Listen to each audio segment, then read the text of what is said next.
Yesus kasihi.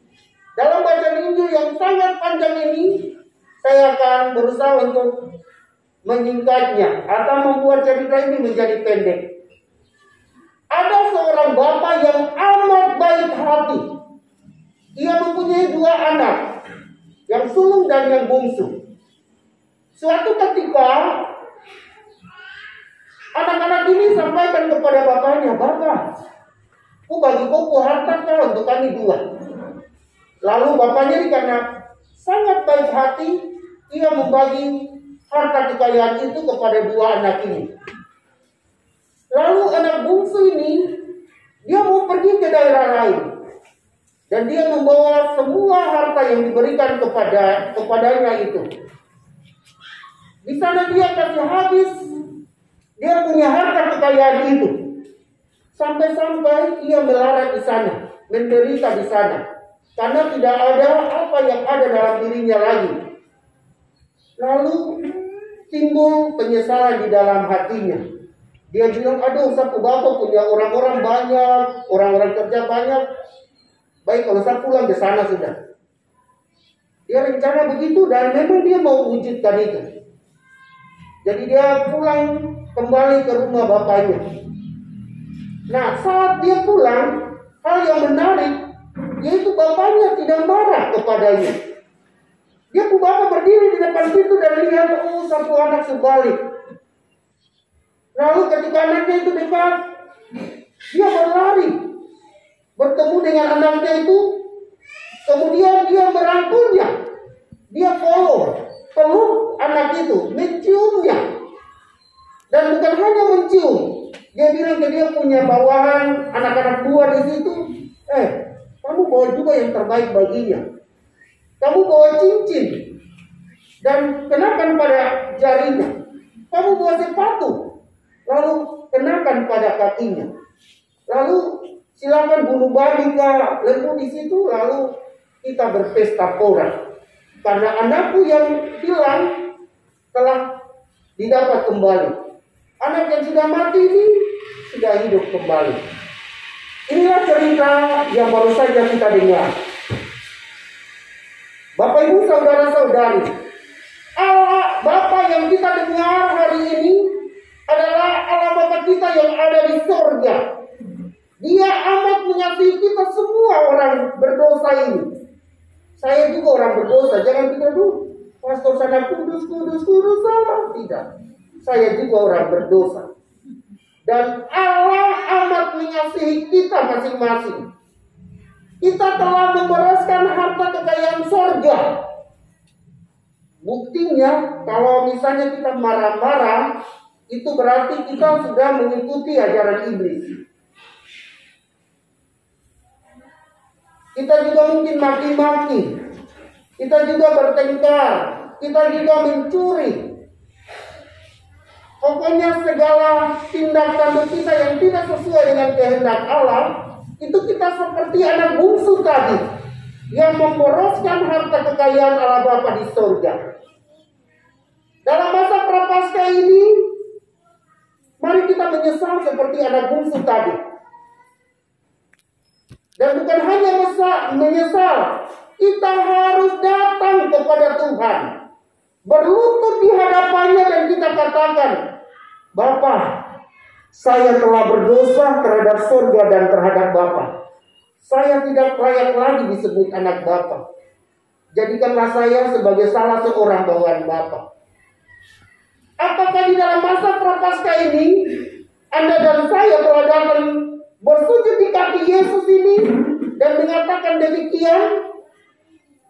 Ataukah Anda merasa bahagia ketika Anda selalu berbuat dosa?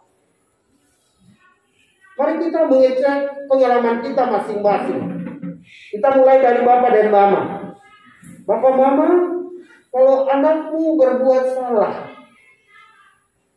entah salah besar atau kecil kah sedang, apakah kau datang peluk anakmu dan mengatakan, "Anak, saya sayang kau"?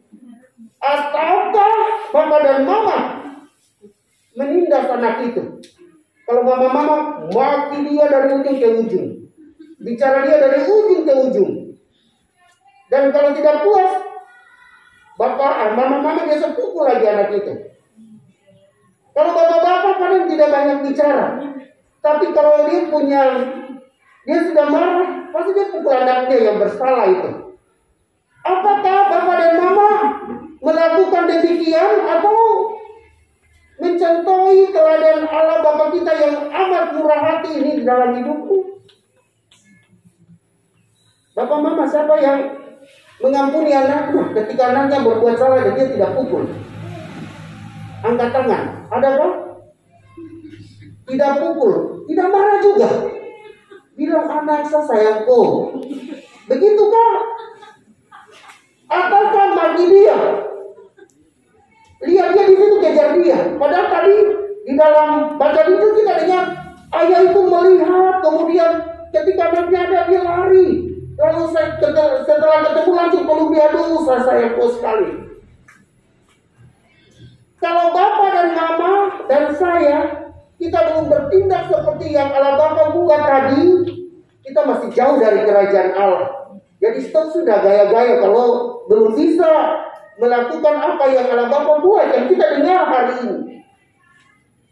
Bapak-bapak, mama-mama, kalau kita selalu marah ketika orang bersalah kepada kita, mari kita berusaha, kita minta Tuhan, utuslah Roh Kudus-Mu mengurapi saya ini, yang tukang marah-marah ini, untuk bisa mengasihi orang yang bersalah kepada saya, mulai dari dalam keluarga dulu. Karena tidak mungkin orang yang jauh sana itu dia buat salah kepada kita. Coba kamu lihat, apakah kamu pernah bersalah kepada saya? Tidak, karena saya ada di Asmat. Bapak mama ada di sini. Jadi tidak pernah berbuat salah kepada orang yang jauh di sana. Tapi coba suami yang tiap hari sama-sama, atau coba istri yang tiap hari sama-sama, atau anak-anak yang tiap hari sama-sama. Tentu ada potensi di mana keluarga itu pasti melakukan salah. Nah, saat-saat itu apakah mama-mama ini bisa memaafkan Bapak kalau Bapak buat salah? Misalnya Bapak ini tukang tidur, kalau malam dia bekerja, misalnya mabuk-mabuk, pagi tidur saja, mama kok urat kerja sampai busa-busa, Bapak tidur saja. Apakah mama kasih bangun, Bapak bangun sudah, saya sayang kau? Begitu? Pernah begitu kan tidak? Kalau misalnya ada yang buat begitu, berarti nanti tetangga, ibu ini gila ini. Tapi justru orang gila yang jenis itu yang Tuhan inginkan kita buat. Begitu. Atau bapak-bapak, lihat mama itu tak putar saja. Kerjanya itu tak putar. Aktif di sini, sana, sini. Rumah tidak urus. Datang lihat di dapur begini, piring kotor itu tumpuk sampai lebih dari altar ini lagi. Apakah Bapak, Mama ku cantik, baik sekali begitu? Tidak toh? Wow, masih dijauh lagi, mari satinjuko sudah. Begitu. Tapi Tuhan hari ini mau mengajak kita untuk bermurah hati. Mari kita bermurah hati, Bapak Mama. Saya juga tidak mudah bermurah hati. Saya ini Bapak asrama. Bayangkan kalau anak-anak error dalam arti tidak mengikuti jadwal harian, peleh. Samara itu iblis kalah. Saya kalau panggil, berarti dong maju itu saya tanya saja, oh ini mau dapat hukuman apa? Berlutut, babat rumput, atau dapat rotan? Jadi saya juga belum bertindak sebagai Bapak yang murah hati. Nah, dalam masa prapaskah ini, Allah Bapa kita menghendaki supaya semua orang yang percaya kepadanya mengikuti teladan hidupnya. Jadi mari kita berjuang untuk menjadi Bapa yang murah hati, menjadi mama yang murah hati, menjadi anak yang murah hati, mulai dari dalam keluarga dulu. Karena kalau kita bisa mengampuni orang yang bersalah kepada kita di dalam keluarga kita, maka lama-lama kita juga bisa mengampuni tetangga. Lama-lama juga kita bisa mengampuni saudara-saudari kita di lingkungan kita. atau di stasi kita, atau di paroki kita. Tapi kalau kita belum bisa memaafkan, mengampuni orang-orang dekat kita, maka yang jauh juga pasti susah. Begitu. Bapak Mama, coba ingat di dalam doa Bapa Kami, kita berdoa bagaimana? Ampunilah semua, ucap bersama. Ampunilah. Oke, ulang lagi boleh, bagus itu.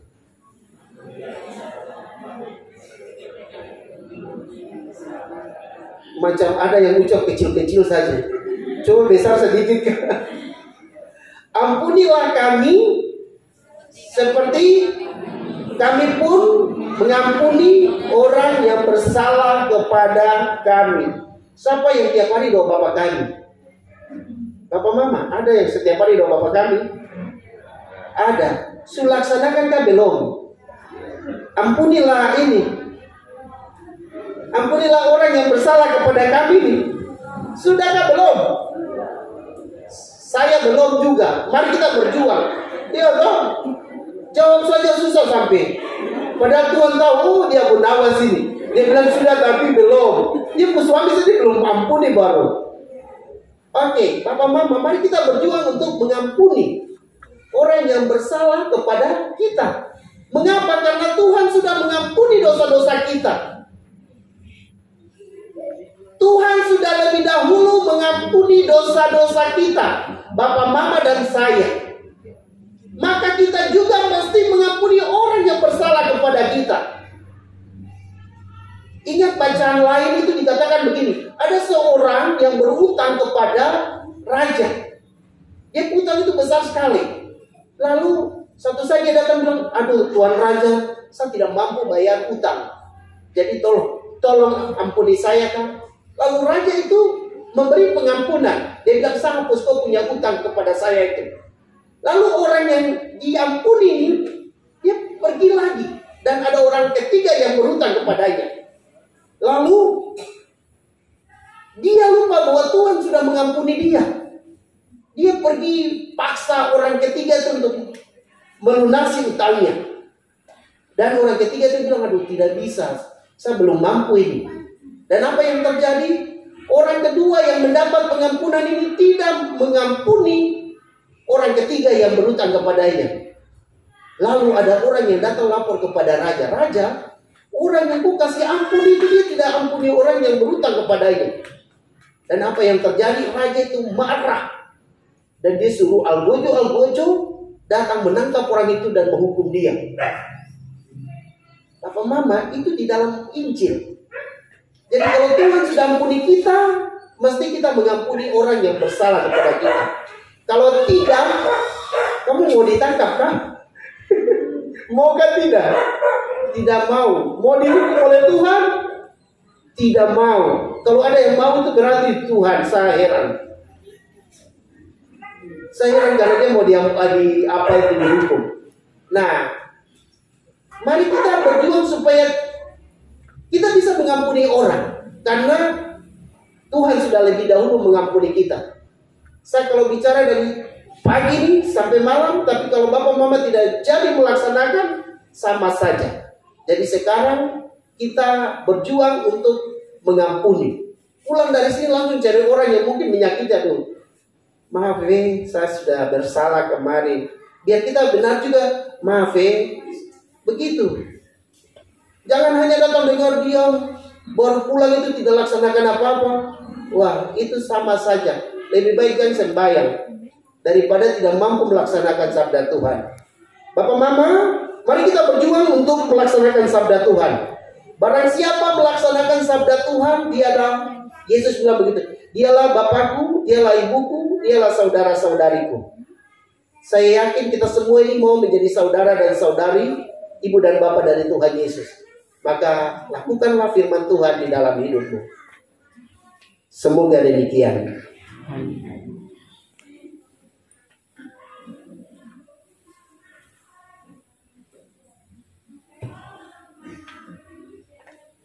Umat yang terkasih, mari kita berdiri, kita mengungkapkan syahadat para rasul.